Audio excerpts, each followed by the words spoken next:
The Mitten. Once there was a boy named Nicky who wanted his new mittens made from wool as white as snow. At first, his grandmother Baba did not want to knit white mittens. "If you drop one in the snow," she warned, "you will never find it." But Nicky wanted snow white mittens, and finally Baba made them. After she finished, she said, "When you come home, first I will look to see if you are safe and sound. But then I will look to see if you still have your snow white mittens." So off Nicky went, and it wasn't long until one of his new mittens dropped in the snow and was left behind. A mole, tired from tunneling along, discovered the mitten and burrowed inside. It was cozy and warm and just the right size, so he decided to stay. A snowshoe rabbit came hopping by. He stopped for a moment to admire his winter coat. It was then that he saw the mitten, and he wiggled in feet first. The mole didn't think there was room for both of them, but when he saw the rabbit's big kickers, he moved over. Next, a hedgehog came snuffling along.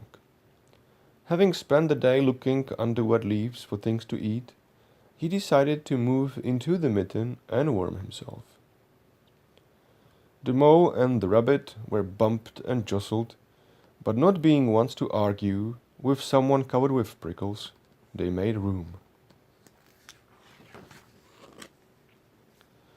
As soon as the hedgehog disappeared into the mitten, a big owl, attracted by the commotion, swooped down. When he decided to move in also, the mole, the rabbit, and the hedgehog grumbled. But when they saw the owl's glinted talons, they quickly let him in. Up through the snow appeared a badger. He eyed the mitten and began to climb in. The mole, the rabbit, the hedgehog, and the owl were not pleased. There was no room left, but when they saw his diggers, they gave him the thumb.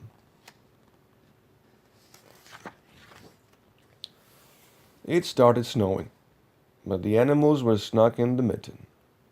A waft of warm steam rose in the air, and a fox strutting by stopped to investigate. Just the sight of the cozy mitten made him feel drowsy. The fox poked his muzzle in. When the mole, the rabbit, the hedgehog, the owl, and the badger saw his shiny teeth, they gave the fox lots of room. A great bear lumbered by. He spied the mitten all plumped up. Not being one to be left out in the cold, he began to nose his way in. The animals were packed in as tightly as could be, but what animal would argue with a bear? The mitten swelled and stretched. It was pulled and bulged to many times its size. But Baba's good knitting held fast. Along came a meadow mouse, no bigger than an acorn. She wriggled into one space left and made herself comfortable on top of the great bear's nose. The bear, tickled by the mouse's whiskers, gave an enormous sneeze. Ah, ah, ah, achoo! The force of the sneeze shot the mitten up into the sky and scattered the animals in all directions. On his way home, Nicky saw a white shape in the distance. It was the lost mitten silhouetted against the blue sky. As he ran to catch his snow-white mitten, he saw Baba's face in the window.